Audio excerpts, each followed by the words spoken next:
You are watching the World 24/7 on the NDTV network. I'm Parmeshwar Bawa. Let's begin with a quick look at the headlines we're tracking at the moment. Well, Donald Trump is the first American president to be convicted after he was found guilty on all 34 counts in his New York hush money trial. Trump was charged with falsifying business records to cover up payments made to an adult film star ahead of the 2016 presidential election.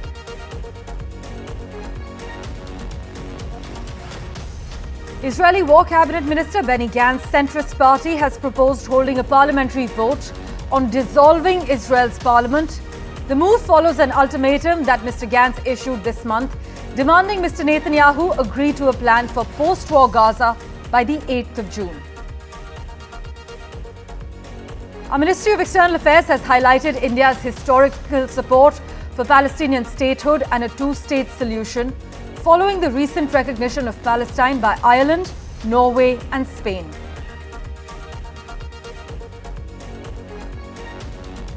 In the United States, economic growth slowed more sharply early this year than initially estimated as consumers eased up on spending amid rising prices and high interest rates.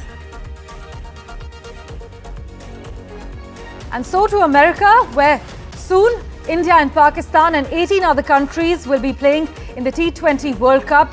The US team captain Monank Patel, who will again take charge of leadership responsibilities this year, joins us on the World 24/7.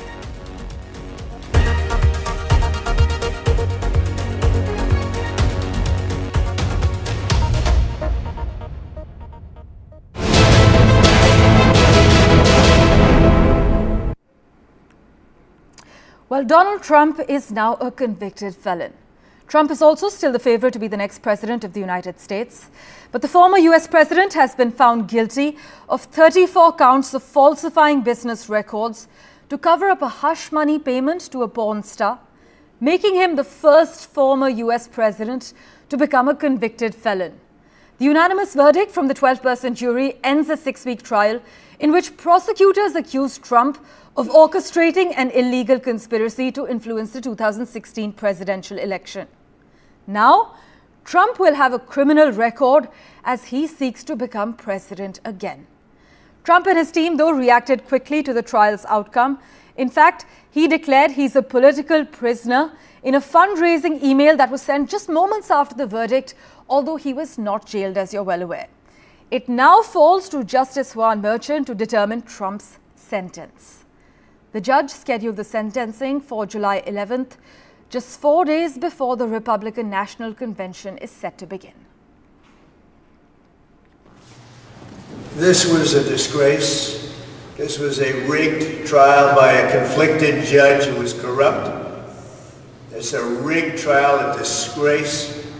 They wouldn't give us a venue change. We were at 5% or 6% in this district, in this area. This was a rigged, disgraceful trial. The real verdict is going to be November 5th by the people. And they know what happened here, and everybody knows what happened here. Well, what happens next? Well, Mitch McCann joins us live from New York at the moment for further clarity. Mitch, thanks so much for joining us on the World 24/7.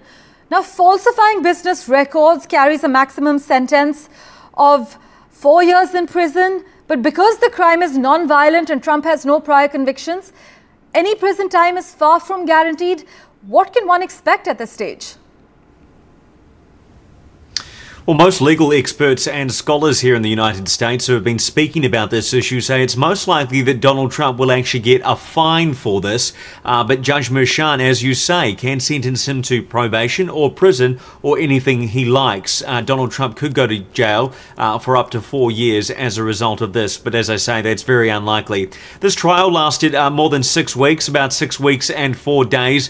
And in the last few hours, the United States citizens really were on the edge of their seats as they watch this unfold. Many people around the world from many countries like India watching this unfold as well, really gobsmacked that a United States former president could be convicted of crimes. Donald Trump now a convicted felon, today found guilty of 34 counts of falsifying business records to cover up hush money payments to the porn star Stormy Daniels. And prosecutors always said throughout this trial it is more serious because Donald Trump did that, conducted this hush money scheme to influence the 2016 presidential election. Donald Trump has always denied this. You've just heard the clip from him there where he said this was a disgrace. It was a rigged trial by a conflicted judge who was corrupt. He says the real verdict will be at that election on November 5. One really interesting point to note that in the last few hours we've found out that Donald Trump will be holding a press conference at Trump Tower in about 13 hours from now. We have no idea what Donald Trump is going to say, although we can guess it might be along the lines of what we've just heard, that he's very unhappy about this. Well, we do look forward to what that press conference reveals. But as per legal experts, as Mitch is reporting, Trump is likely to get a fine for this. But Mitch, Trump is certain to appeal the verdict, right? A process that could likely take many months or many years. But is this likely to reap political benefits for Trump? In fact, we are seeing reports of Trump's fundraising site crashing after an influx of donors following this guilty verdict. Yeah, that's right. Well, there's two really schools of thought about this. There are some people think that it could destroy his campaign, and there are others that think it could really galvanize the right, that is the right on the political side, to really vote for Donald Trump. As you mentioned tonight, Donald Trump's fundraising website has broken down because so many people have been going to that website. There's been a poll conducted by the radio broadcaster NPR here in the United States about this exact issue. And what they found is that 60% of voters said they wouldn't change their mind, or they would not consider changing their mind based on a potential guilty verdict in this case. So it seems the majority won't be swayed, but Donald Trump may find some support here if his fundraising website is anything to go by. Well, legal scholars seem to agree that Trump's New York felony conviction can't stop him from becoming president if the voters put him back in office. But the Constitution imposes very few prerequisites for the presidency. What is the path going ahead for Trump in the next few months ahead of the election?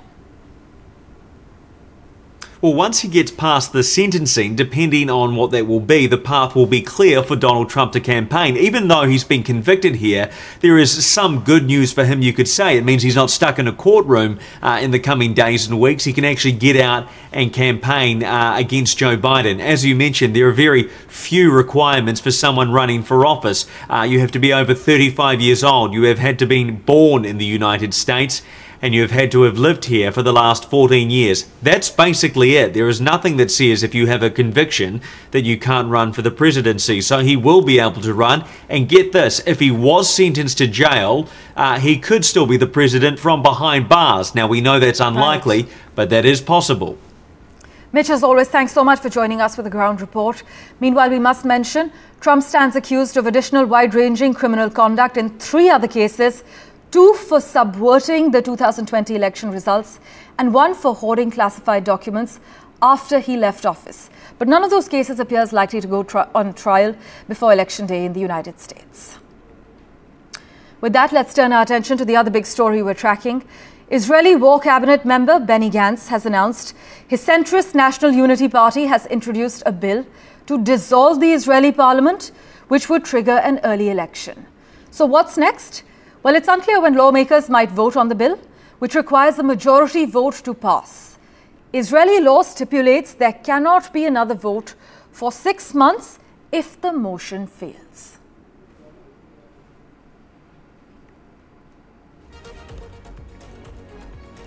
Right, for further clarity, joining us, VOA correspondent Ricky Rosen at the moment. Thanks so much, Ricky, for joining us on the World24/7. We are aware that Benny Gantz is a long-term rival of Mr. Netanyahu, and he has increasingly been critical of Israel's military campaign in Gaza, saying that the government has deprioritized the safe return of the remaining hostages. But how significant of a blow is this bill to Netanyahu? How likely is this bill going to be passed? I think it's very unlikely that the bill to dissolve the Knesset, the parliament, and call for new elections will pass because the government coalition includes 64 out of 120 politicians from the parliament. And so they have a majority, even a slim majority, will defeat this bill to dissolve the government and call for new elections. There were three similar bills that were proposed 2 weeks ago, and they all lost. But if Israel goes to polls today, who's likely to win? Is Netanyahu likely to garner enough votes to form a coalition this time around? Until recently, Gantz was leading Netanyahu by a very wide margin. And he had wide support from the public and from other politicians in the opposition. They did a poll just yesterday that showed that for the first time he is losing to Netanyahu. But it doesn't necessarily mean that Netanyahu would be able to continue being prime minister, because in the Israeli system, the prime minister rules with a coalition. And they say that even though Gantz has declined in popularity and Netanyahu has risen in popularity, Netanyahu would still not have enough votes to form a coalition this time if there were elections.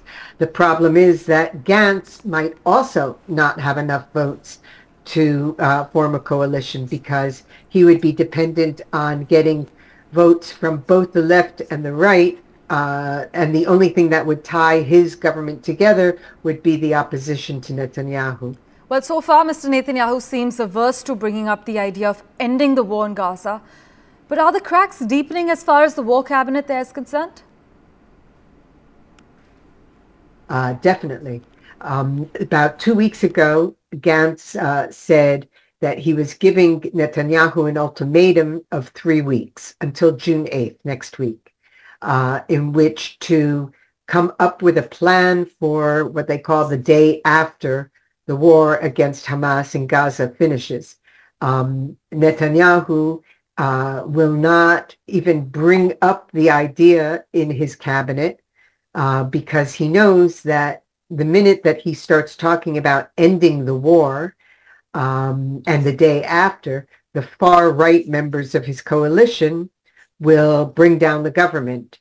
And then he will not have enough votes to avoid going to elections. It would be a crisis that he will not take that chance to do. So he has never even brought up the idea of the day after. And Gantz is saying that he will leave the war cabinet if this issue is not resolved. But he can leave, and Netanyahu will still have a majority of votes. Well, Ricky, thanks so much, as always, for joining us with the latest on the Israel-Gaza war. Meanwhile, India has reaffirmed its long-standing position on the Israeli-Palestinian conflict following the recent recognition of Palestine by Ireland, Norway and Spain.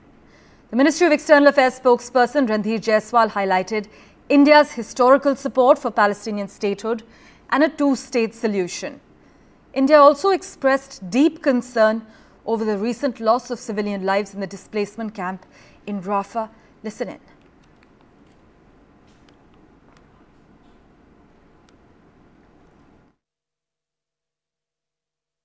You know, India recognized Palestine way back in the 1980s. It has been a long-standing position that we support two-state solution, which entails the establishment of a sovereign, viable and independent state of Palestine within recognized and mutually agreed borders, living side by side with Israel in peace. The heartbreaking loss of civilian lives in the displacement camp in Rafah is a matter of deep concern for us. We have consistently called for protection of civilian population and respect for international humanitarian law in the ongoing conflict. We also note that the Israeli side has already accepted responsibility for it as a tragic incident and announced an investigation into the incident. With that, let's turn our attention now to the United States, where economic growth slowed more sharply early this year than initially estimated, as consumers eased up on spending amid rising prices and high interest rates. US GDP, adjusted for inflation, grew at a 1.3% annual rate in the first 3 months of the year. This is what the Commerce Department there has said. That was down from 3.4% in the final quarter of 2023 and below the 1.6% growth rate that was reported last month in the government's preliminary first quarter estimate. Well, as always, news and updates continue on NDTV 24/7. We're stepping into a very quick break for now.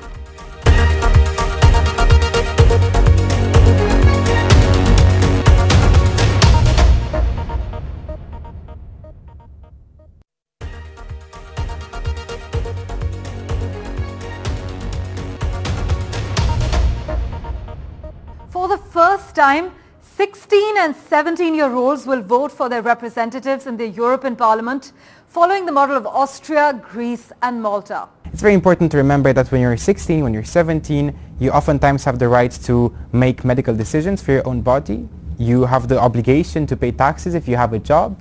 You can enter civil partnerships or you can get married. So you have all of these duties, all of these obligations. So part of our advocacy efforts and what we're asking for is for the democratic rights of young people to match their responsibilities. We think it's only fair, and we see interest, we see the willingness to be involved.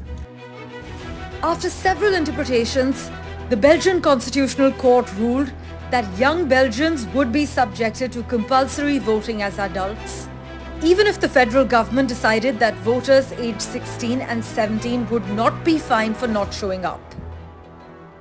From 6th to 9th June, around 400 million European citizens in 27 member states will exercise their right to vote for their representatives in the European Parliament, the world's only directly elected transnational assembly. Some, though, see the lowering of the minimum age as a ploy to get an easy vote of unwitting teens who have barely outgrown childhood and are prey to whatever the flavor of the day for a new generation might be. Experts warn that left-wing, right-wing or populists could profit. If the United States has a limit of 25 years to be a candidate for Congress, most EU nations allow anyone 18 years or up to represent their electorate in the European Parliament in Strasbourg, France and Brussels. And doesn't Kira Marie Peter Hansen know?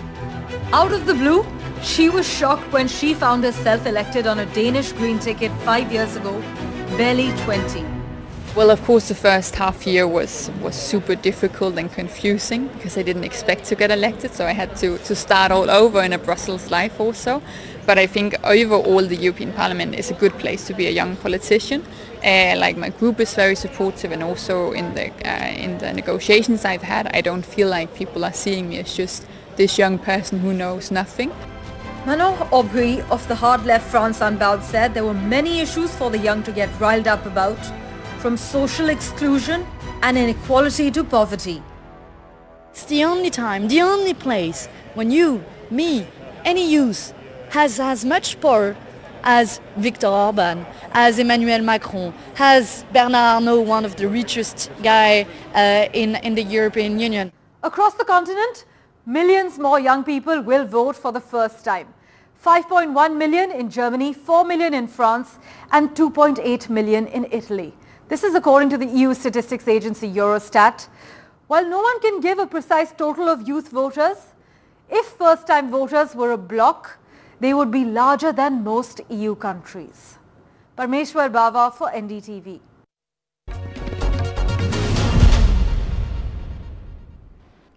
And so to America, where the deer and the antelope play. And soon, so too will India and Pakistan and 18 other countries in the T20 World Cup. The United States of America announced its 15-member squad for the forthcoming T20 World Cup, and most of the roster boasts a buzzworthy presence of US players of Indian origin. In fact, the team's captain, Monank Patel, who will again take charge of leadership responsibilities this year, joins us on the World 24/7 Thank you so much, Monank, for making time for us and joining us on the World 24/7. First things first, congratulations. The US cricket team recently won the series against Bangladesh, and a lot of people are calling it the biggest upset in cricket history. How do you feel with this win? I think the way we've been playing since last 4-5 months, we've been very confident side, and before we played our first game against Bangladesh, we had a discussion, and we were very well prepared and confident that we will definitely win against the Bangladesh team, our first T20, and playing at this ground for a long time, and the home advantage was at our side, so we were very confident that we will definitely win this first game against Bangladesh. And I won't take it as upset for us, because we knew that we wanted to make a statement before we start our first game against Canada in the World Cup. Well, a lot of us are intrigued. Who are your cricket idols, and what are some fundamentals that you follow as captain to push the team? So my cricket idols, I would say, Sachin has been my cricket idol, MS Dhoni, Virat Kohli, Rohit Sharma. There are a few from Indian teams. I mean, as a captain, I would just, as I said earlier, as I mentioned earlier, at the end of the day, you play for one team. I mean, whichever part of the world you come from, but when you get along and when you play for the team, it's just one vision and one goal. And I try to understand and, all the different, because every player is different, and I try to understand them, what exactly they want, and how can I get the best from them. So end of the day, these are the players who's going to win the game for the team. Indeed. So it definitely helps me when I get more close and get to know them in person. Well, Monank, apart from winning, do you have any other goal that you would like to achieve in this World Cup? My dream before this World Cup was, before I was sleeping, I just had a thought like, and standing right next to Rohit Sharma at the toss would be a dream come true. And now playing against India, luckily we got the same group stage games, and playing against India, getting an opportunity to flip the coin next to Rohit Sharma will be a dream for me. Well, how do you approach this World Cup though? Given the home crowd and your first World Cup as captain, what is your message to young cricketers who aspire to play at the international level? Firstly, as a captain playing the first World Cup, I really want to enjoy this moment. It doesn't come every year or every time. And this opportunity, I got this opportunity. I want to make sure that I enjoy every single, minute of this event, and want to make sure that I play the brand of cricket we've been playing as a team. We want to continue playing in the World Cup too. Whoever the opponent is, doesn't matter. We don't want to worry about the results. We are focusing in our process, and that's what we've been doing since last couple of months. And coming into World Cup, nothing changes. And yeah, to the youngsters who want to make a career and wants to play at international level, I would just say, just focus on one step at a time. Don't focus too much. Yeah, you should have your own vision of where you want to go. But as I mentioned earlier also, process is the key. If you focus on your process and if you're honest within yourself and play this game with proper passion, I think you will definitely reach at that level at one day. Well, as we wrap, Monank, moving from India to the United States for cricket, did you face any obstacles or challenges, or was it fairly smooth sailing? I think the biggest challenge is, you cannot just survive here just by playing cricket. Because right now, yeah, I earn from cricket. I have a good salary. from the team I play. But before I didn't got selected, I didn't get nothing from cricket at that time. So you need to have that balance of, getting paid from somewhere where you have to work and you have to make sure that you play cricket and prepare yourself too. So that was the biggest challenge. And the other challenge, as I said, like you need to make sure that you prepare yourself. Some states where you live, it's the weather problem, weather conditions is not, you need to adjust through those kind of things. Well, from growing up and playing for the Gujarat under-16 and under-19 teams to now captaining the US team, we wish Monank Patel the best. But thank you so much for investing your time and watching this edition of the World 24/7. We'll keep tracking the latest updates for you. Do stay tuned.